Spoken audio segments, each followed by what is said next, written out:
Today on Something You Should Know, why being rich, especially when you're young, can bring trouble. Then, what you do and don't dream about. Why some dreams are very common and almost no one dreams about math. When you look at patterns of dreaming, some dreams cluster in families, like nightmares. Some dreams are common despite changes in culture and society, like falling and being chased. And then math dreams are very rarely reported. Also, what makes organic seafood organic, and should you buy it? And spending time alone. A lot of people like it, but they worry about other people who like it. There aren't any hard and fast rules for spending too much time or too little time alone, but we do tend to have these expectations that others who really prefer to be alone must not be liking it very much, must be having a hard time, or there's something wrong with them. All this today on Something You Should Know. Something you should know. Fascinating intel, the world's top experts, and practical advice you can use in your life. Today, Something You Should Know with Mike Carruthers. Hey, hi. Welcome to Something You Should Know. Assuming this isn't the case for you, have you ever wondered or wished for the fact that you had been born into a very wealthy family, or had won the lottery a while ago, or maybe inherited a bunch of money early on so that your life was fairly easy for most of the ride? I imagine a lot of people wish that or think that, but interesting research shows that when wealth and success come too easy or too early, like when people win the lottery or receive a big inheritance, trouble often follows. Researcher Dr. Stephen Berglas says human beings are wired to face challenges. It's how we have survived all these years. So when life becomes easy and carefree, it's really rather boring for many people. So we create our own obstacles.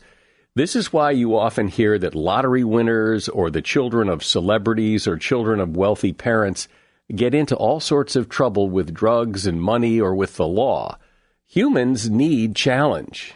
If life doesn't serve it up, people make up their own challenges, and often they're the kind of challenges that cannot be overcome.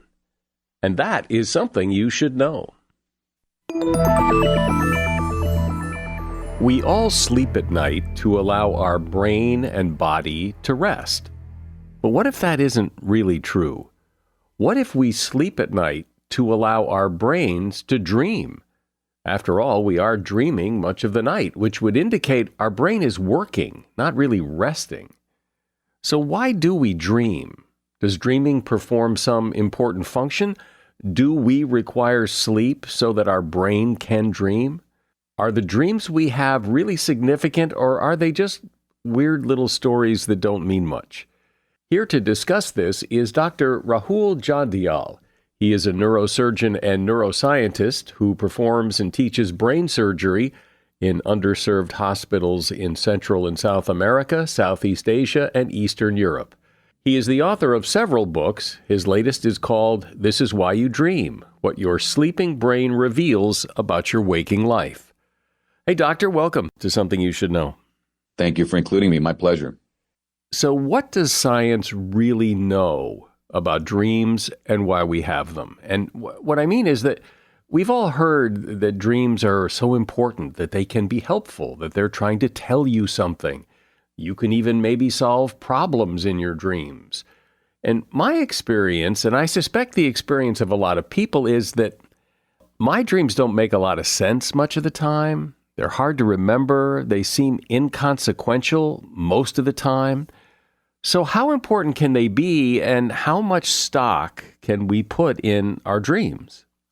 I think that's an important point. And the way I think about it is, let's not ask the dreaming brain and the dreaming mind to do what we wouldn't ask the waking brain and the waking mind to do. We don't always have clever thoughts. We don't hold on to much of what we do during the day. And the product of the waking brain is not always consequential. So yes, many dreams are irrelevant. They're static.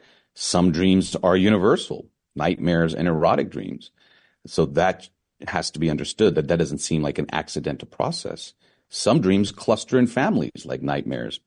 So they're inherited in some ways, like our disposition to risk or mental health. Some dreams are common despite changes in culture and society, like falling and being chased, and have been reported for centuries. Those things can't be accidental when they're happening over centuries across cultures. And then some dreams, the patterns, when you look at not your dream or my dream, but thousands of dreams, math is very rare. What happens with the dreaming brain is our executive network, which is a collection of structures that includes something that's really that functions for logic and math, is dampened. It kind of makes sense that math dreams are very rarely reported. When you look at the dreaming brain and you see that imagination network, which is a different collection of structures, and the limbic system, which is a different collection of structures for emotion, those are liberated, if you will. They're accentuated. Their activity is higher in the dreaming brain. Then that kind of makes sense that when we do have dreams and we do remember them, that they're filled with anxiety or they have nightmares or erotic dreams. So not every dream, not your dream, not my dream, but when you look at general brain activation patterns through machines, through electricity measurements, and you look at general description of dreams over the ages, I think some interesting conclusions can be made. Well, that's really interesting that people don't dream about math. Do even mathematicians dream about math? They must. They have to. That's a great question. Of course, some of your listeners are going to write in that, no, I dream of math. I'm not saying it's not an impossible thing, but when you look at thousands and thousands of dreams, the percentage of nightmares is above 90%. It's essentially universal. I don't have to explain to somebody other than my children when they were kids that it's only a nightmare. And when you look at the large patterns of dreaming, falling, chasing, teeth falling out, they're common, 30 to 70%. But math tends to be only a few percent. So there is this sense, this belief that when you're asleep, you're at rest. You're resting. You're sound asleep. You couldn't be more resting. And yet I wonder if while you're dreaming, how does the body react to those dreams? Does the body see, or does the body experience your dream the same way your body experiences real life? When you're falling in your dream, that feels real to your emotional systems. Those neurons are activated, releasing the electricity we can measure from the surface of the scalp, and they're using glucose that comes into your blood. It's burning hot. When we sleep, the contents of our skull are throbbing with electricity.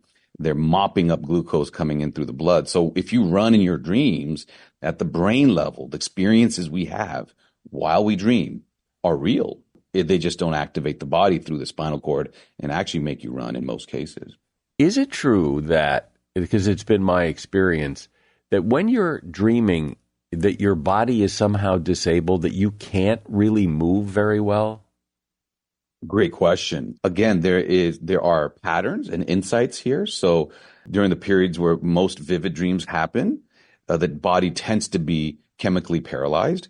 During the periods where vivid dreams don't happen in certain stages, you can get reflexive behavior like sleepwalking. Then on the third scenario, in some cases of dream dysfunction in patients with Parkinson's, they can actually act out their dream. So it's not a universal thing, but in general, our bodies are chemically locked down, temporarily paralyzed while we dream. So I think it's been common advice for a long time that you should pay attention to your dreams. Like, write them down and take a look at what you dreamed about because it may be telling you something. Well, what is it I'm supposed to pay attention to? Because if I have a dream, most of my dreams are nonsensical. You know, if there's a person who turns into a golf ball and then becomes a turtle and is drinking orange juice in my driveway, what about that am I supposed to pay? What about that am I supposed to pay attention to? And what in the world could it be trying to tell me? Without trying to remember the specific content of your dream, what I'm finding that people are reporting, and in my life also, is that you really want to chase the central emotion and the central image. The central emotion, because the emotional systems, the limbic system is liberated in your brain. and the central image, because dreams are very hypervisual. So going back to your original point, some dream thoughts and experiences they're just junk, understandably, as in our waking life.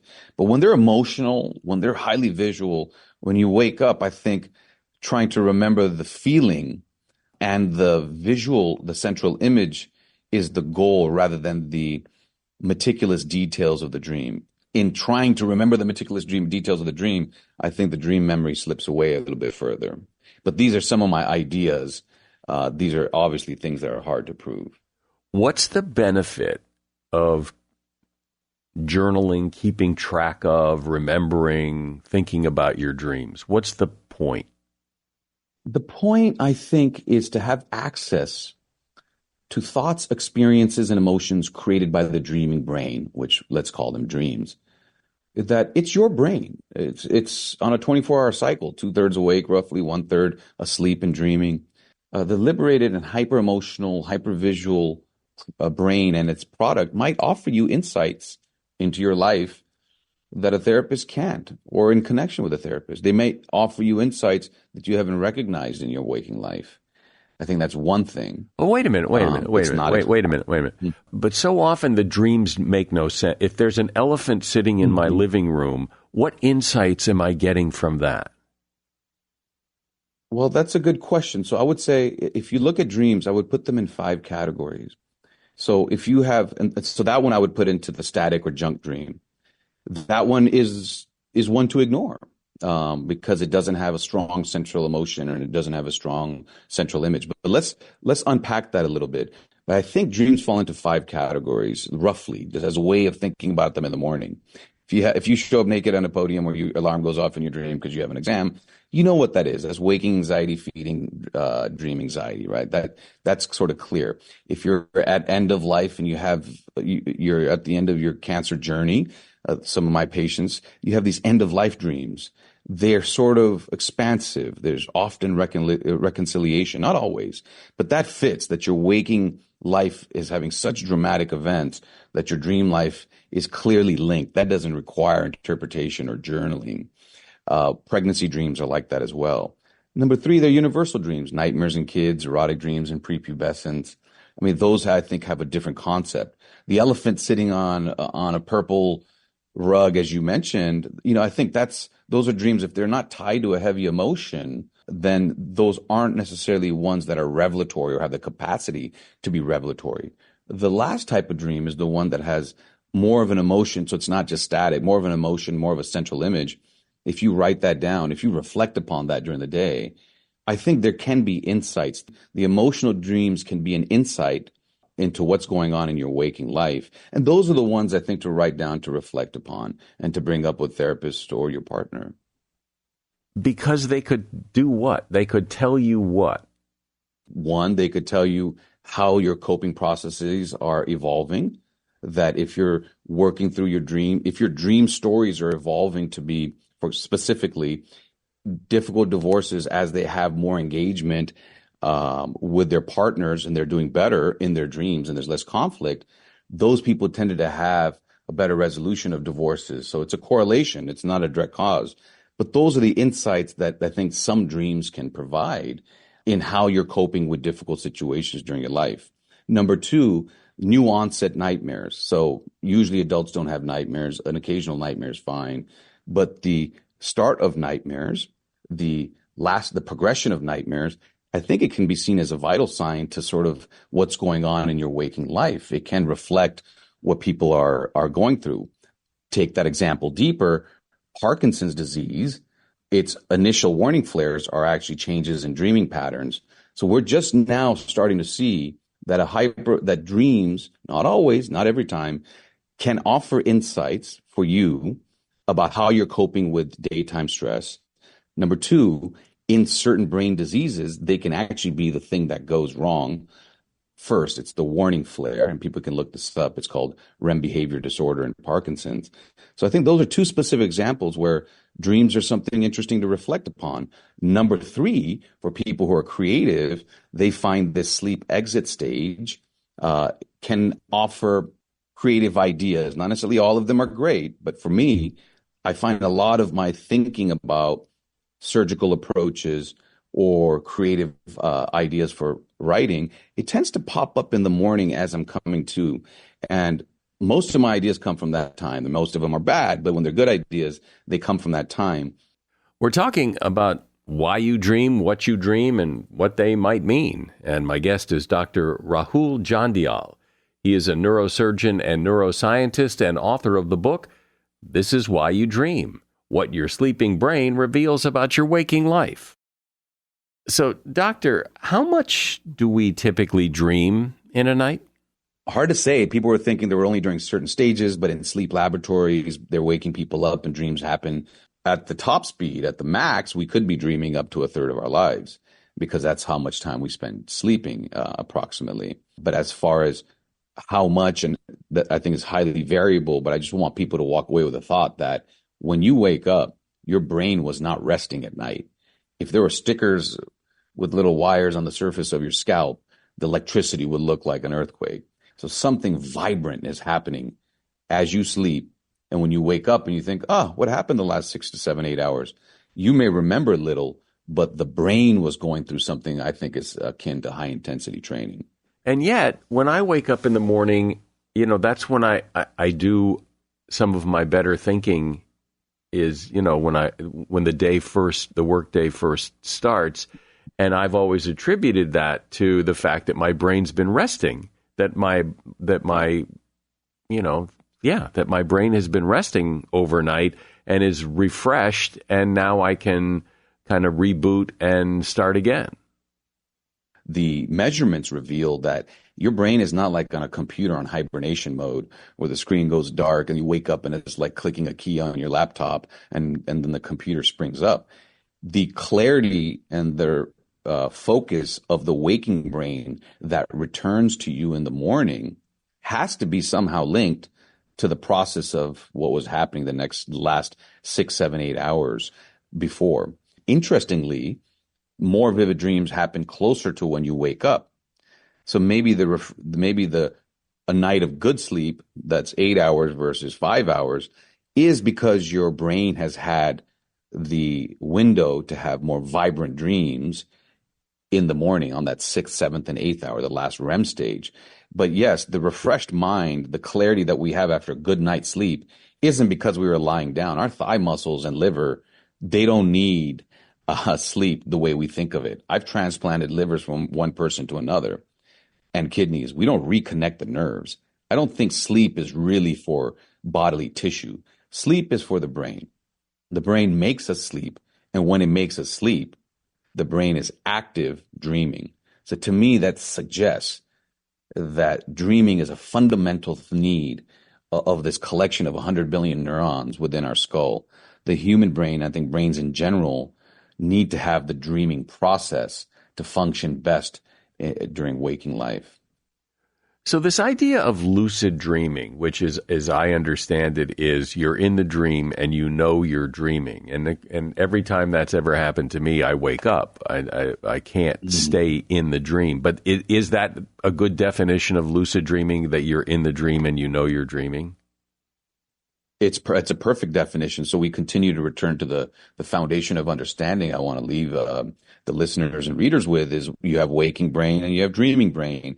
When you go from waking brain to dreaming brain, that's called sleep entry. When you go from dreaming brain to waking brain, that's called sleep exit. In the middle of it, while you're sleeping and dreaming, usually you don't know you're in the dream until the dream is done. You wake up in the morning and go, that was only a dream. It's in the rear view. Lucid dreaming is being in the middle of sleep, dreaming, and saying, hey, I have a little bit of, I realize I'm in a dream. And you haven't woken up. You're actually still asleep and dreaming. Can you do it? I tried the techniques, and I realized I think I've been doing it in the morning when I wake up, when I was on call, and the pager would go off, and I would sleep and fall asleep, and there was that it's sort of awaking and returning and floating in a hybrid state. I have only done it once. The concept that we aren't just fully awake or fully asleep, I think is powerful. I wanted to ask about nightmares because, I had one not too long ago. And first of all, how common are they? I think what you said is that they happen more in children, less in adults. And And what is the definition of a nightmare? It seems like you have to, it's up to you to define what a nightmare is. The definition of nightmares requires that you wake up and you have a searing memory of what happens. A bad dream is a bad dream, but a nightmare wakes you up. The patterns, the patterns of reports, when you look at them, are interesting. Nearly universal at age 4, 5, 6, 7, nightmares arrive for all children. Whether they've seen scary monsters or not, they talk about monsters. And when they first arrive, we have to tell our children, my sons are in university now, all three of them, but when they were younger, hey, this is just a dream. And so before nightmares, kids may not know the difference between waking thoughts and dreaming thoughts. So that's interesting. That'll never be proven, but that's an interesting pattern to look at. And then they sort of universally fade in children around 6, 7, 8, 9. Maybe 1% have them, and they rarely tend to have nightmare disorder, which is like the memory of the nightmare ruins the next day. And so that's a very interesting pattern. And then for most of life, nightmares are uncommon, a few percentage, and then they return as a warning sign for Parkinson's and other diseases. And then they return when people are having very stressful events. And then they obviously return in PTSD, whereas that's a flashback. That's a replay of something bad that happened. But nightmares in adults are very different than nightmares in kids. I think nightmares in kids are sort of cultivating and training the mind, much like erotic dreams do and much like adolescence does. Like there are these three phases of children's mind development: nightmares arriving and serving some purpose, erotic dreams arriving before the erotic act, and then adolescence arriving, and it doesn't change the substance of the flesh, but it definitely changes the mind. And then in adults, I think they're a potential vital sign or warning flare for stressors during the day, especially if they're more frequent, they're persisting. I think that can be something to pay attention to, that maybe the events of your waking life, you're not coping with them well. You mentioned that there are dreams, and I've had them, I'm sure everybody's had them, where they taint the next day. They somehow, they weren't nightmares necessarily, but they were very powerful, that something happened where you kind of can't shake it for a day. And then, at least for me, a day later, I have completely I've never had one linger more than a day, but for that day, it kind of haunts you. That's powerful. I mean, I love your words. Powerful dreams that haunt us, I think, speak to the original 5 general clusters of dream types that I talked about with you. The elephant on the purple rug, no emotion. That's not one that you want to reflect upon, but a hyper emotional dream, a hyper visual dream that lingers with you the next day is a bit of a solar flare from a imaginative and emotional dreaming brain. And it's one to consider. What is it? Why you had it? Could it be connected to something? And to me, it's proof that what's happening in the middle of the night while you think you're resting and your brain is calm and cool is quite the opposite. It's doing something remarkable. And dreams are the little solar flares that we have the opportunity to reflect upon. And I don't think they should be neglected, especially the haunting, powerful ones. Well, I've heard and participated in several discussions and interviews about dreams, and never one quite like this. So this is very insightful. Dr. Rahul Jandial has been my guest. He is a neurosurgeon and neuroscientist, and he is author of a book called This Is Why You Dream: What Your Sleeping Brain Reveals About Your Waking Life. And there's a link to his book in the show notes. Thanks for talking about this, Doctor. Thank you so much for including me. I wish you the very best. There is a scale that we all fall on. At one end of the scale are the people who like to spend a lot of time alone. At the other end of the scale are people who prefer the company of others much of the time. And we all fall in there somewhere on that scale. For the people who prefer time alone, who enjoy their solitude, there's a bit of a stigma, like there's something wrong. Humans are social. People need people. Solitude, well, that's kind of been bundled up with loneliness, that people who spend a lot of time alone are lonely. And while that might be the case, it is not necessarily so. Solitude gets a bad rap, and yet there are some things about solitude many of us don't really understand. Here to discuss it is Netta Weinstein. She is a psychologist and director of the European Research Council's Solitude, Alone but Resilience project. She's also professor of psychology at the University of Reading, and she's an associate researcher at the Oxford Internet Institute at the University of Oxford. She's author of a book called Solitude, The Science and Power of Being Alone. Hi, Netta. Welcome to Something You Should Know. Hi, thanks for having me on. So I'd like to start this conversation by talking about this connection between solitude and loneliness, because I think they are connected. People use them interchangeably, I think, sometimes. And, I'm somebody that enjoys his time alone. I don't spend all my time alone, but when I'm alone, I don't feel lonely because I have connections in my life. And it just seems that solitude has a bad reputation. When I hear you say that, I just can't help but think about how true that is really. When we look at this, the way we talk about solitude in society and the worries we have about solitude time, I think it does have a bad reputation. And when we've talked about it in the past in the English language, we have used the word solitude in the same way as we do loneliness, so interchangeably with loneliness.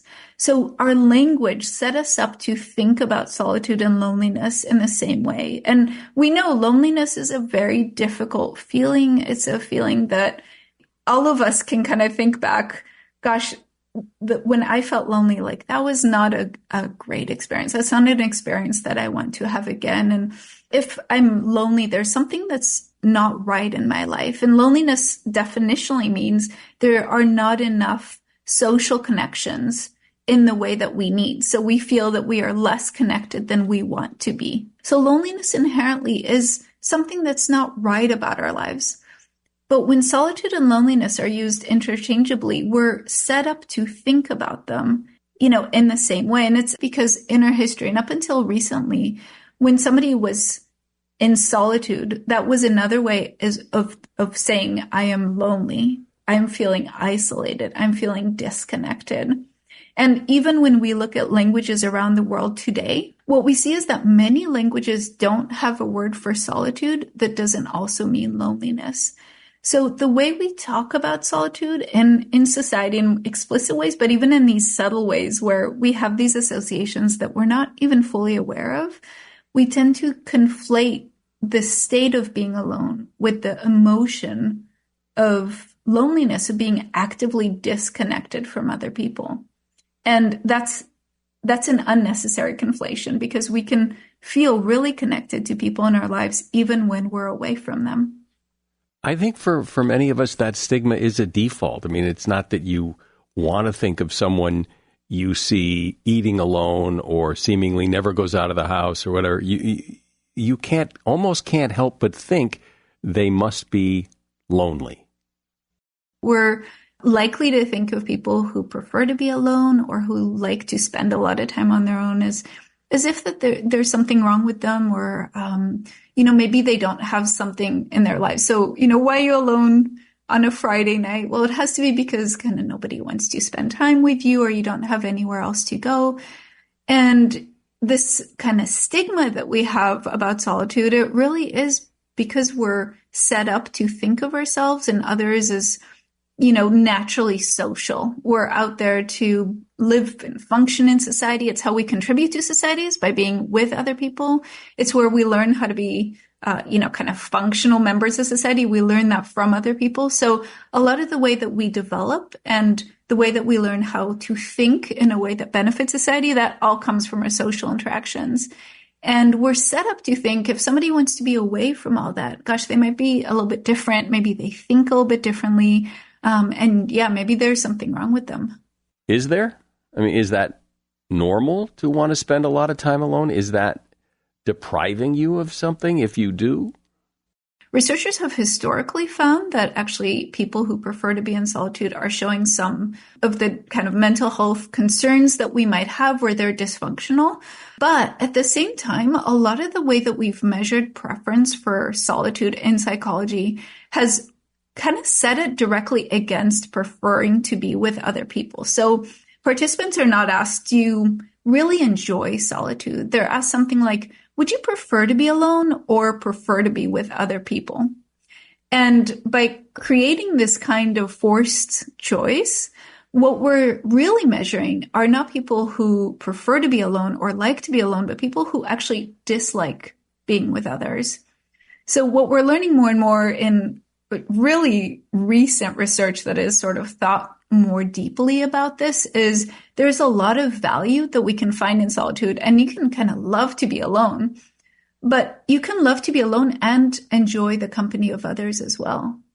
When you look at the data on people who spend time alone and people who don't like it as much, and are you able to come up with some kind of, I don't know, formula, equation? Like there is a case to be made that you're spending too much time alone, or you're not spending enough time alone, or is there a balance anywhere, or is everybody different? Yeah. Oh, I wish I could prescribe more or less solitude time. And I think it would be nice if we had a kind of ideal equation that we could follow or a set of guidelines. But actually, the more we learn about solitude, the more it really seems that everybody has their own relationship.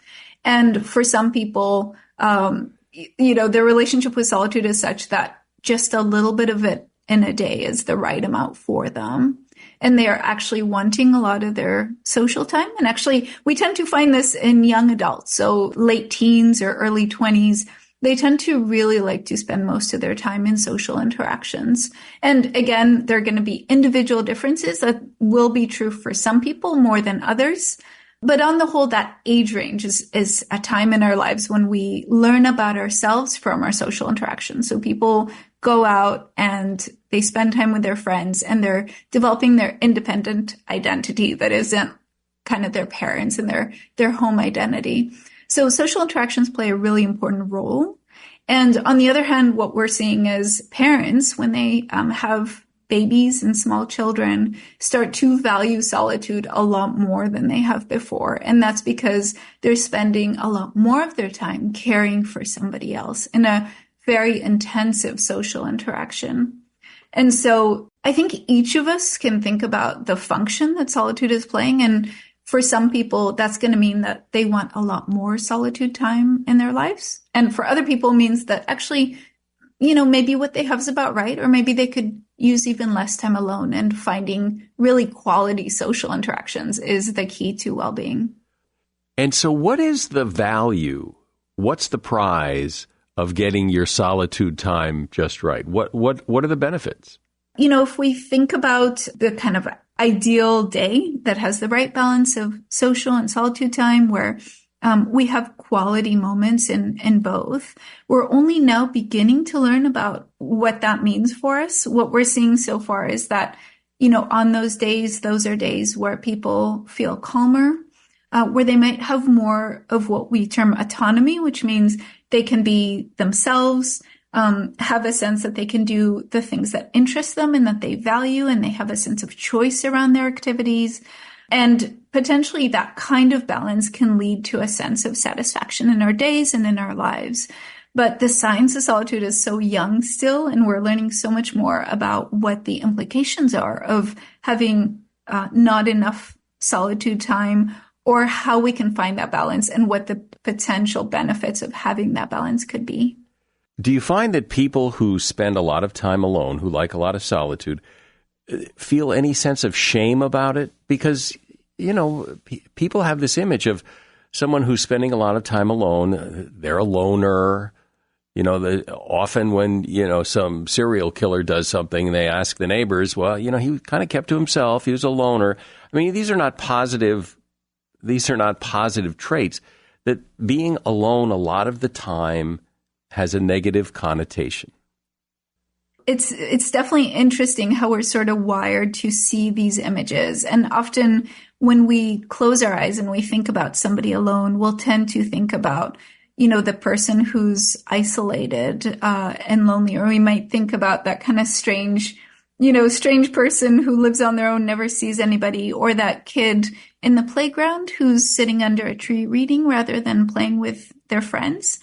we tend to think about solitude in this negative way, and we're kind of wired to have these types of images because the way that we talk about solitude, both historically and currently, is very conflated with this idea of loneliness.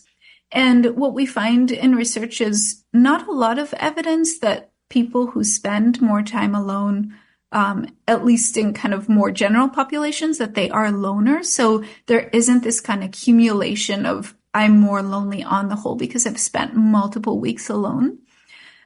There aren't any hard and fast rules for spending too much time or too little time alone, but we do tend to have these expectations that others who really prefer to be alone or spend a lot of time alone must not be liking it very much, must be having a hard time, or there's something wrong with them. When you see somebody like that, or when you know that there's a neighbor who never seems to go out, never seems to have people over, you don't think, well, whoopee for them. You think, well, something's wrong. Maybe we should go over and do something because it's a problem that needs to be solved. Yes, absolutely. So can we have a positive image of solitude? What does that look like?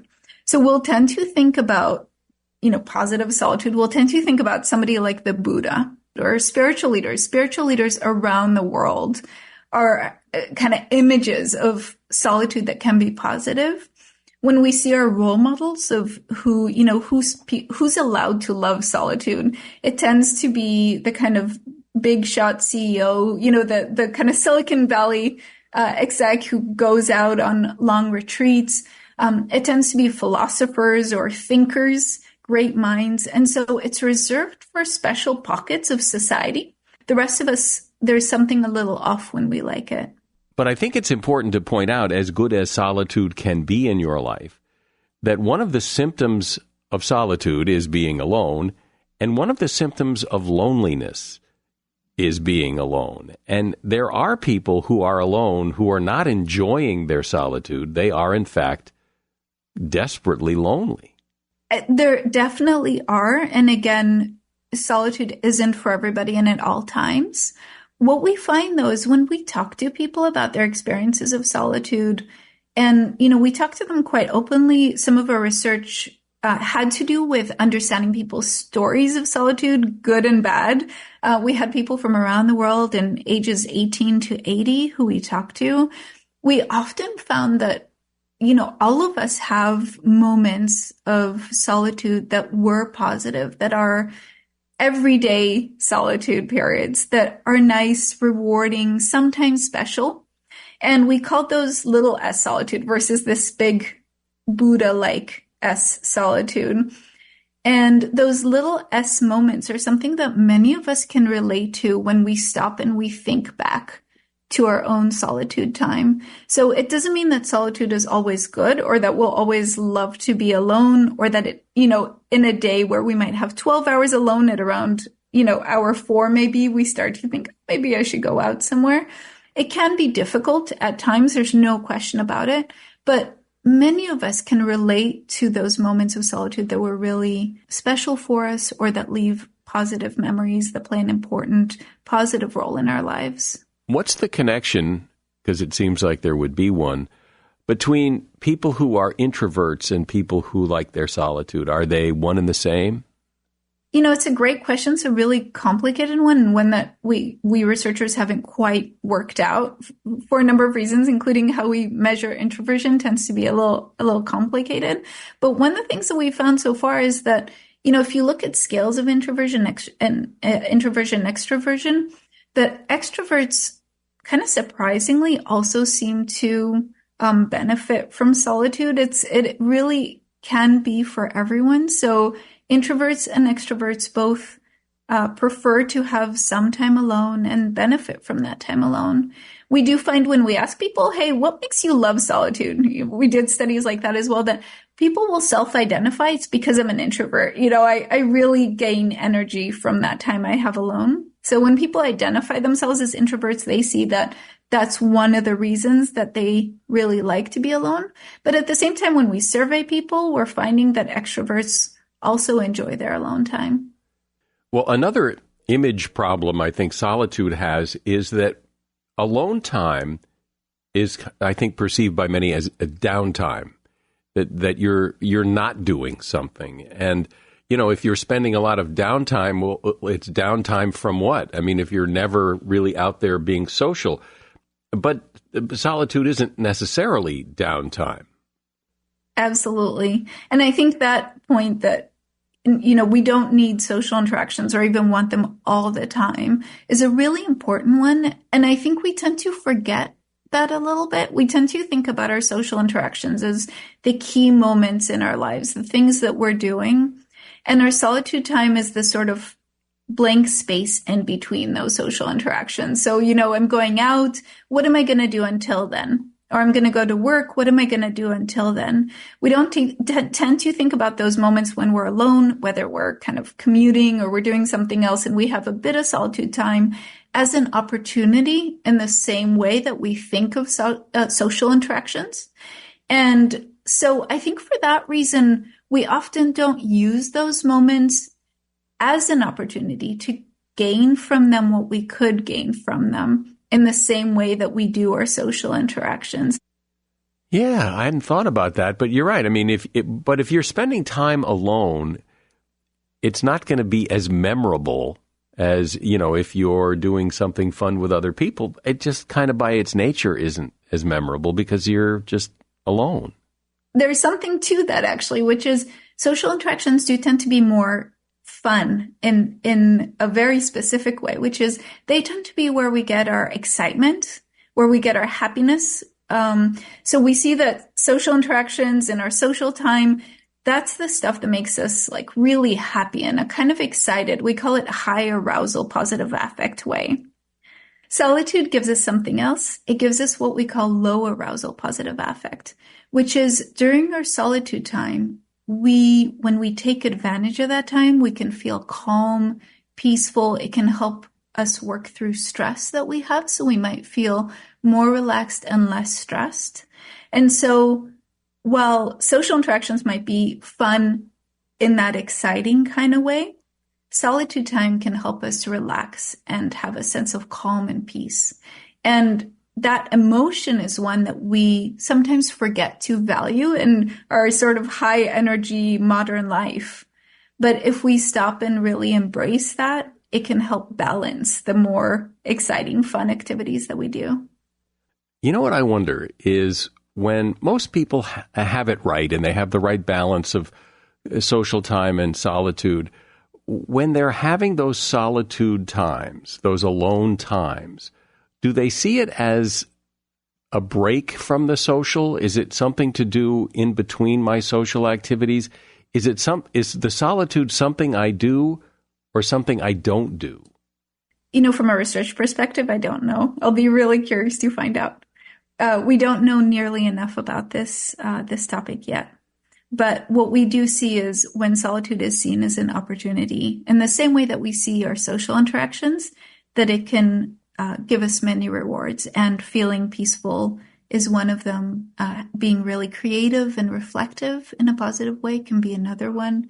And even having a sense of joy and a nature connection when we go out and we connect with nature, or connection to our animals, or connection to ourselves in a way that when we're with others, we'll tend to focus to them. Instead, we can focus to other relationships we have in our lives. Well, I think it's really important to understand the difference between solitude and loneliness, and the benefits of solitude, the right amount of solitude, which I don't think a lot of people understand. So this is really great. I've been speaking with Netta Weinstein. She is a psychologist and director of the European Research Council's Solitude, Alone but Resilience project. She's author of a book called Solitude, The Science and Power of Being Alone. And there's a link to that book in the show notes. Appreciate you being here. Thanks, Netta. Thanks. It's been a pleasure. The idea of buying organic produce or eggs or meat or poultry seems like it might be a good idea, but organic seafood? Not so much. Unlike meat, poultry, eggs, and produce, there are no federal regulations which make something from the sea organic. Seafood labeled organic is almost always more expensive and could very well be a waste of money. For one thing, it has not necessarily been tested for toxicity and was not required to meet any specific standards. Now, some restaurants like to use adjectives like wild or organic in front of their catch of the day, but keep in mind that you may be paying more for those words than for the fish itself. And that is something you should know. You know, we're always trying to build our audience, and I know I ask pretty much every episode if you wouldn't mind sharing this podcast with somebody you know. And it really does help. I mean, it is the best way to grow the audience, is that word of mouth advertising that only you can do. So please share this podcast by sending a link or just using the share button on the app that you're using, and tell somebody else about it. I'm Mike Carruthers. Thanks for listening today to Something You Should Know.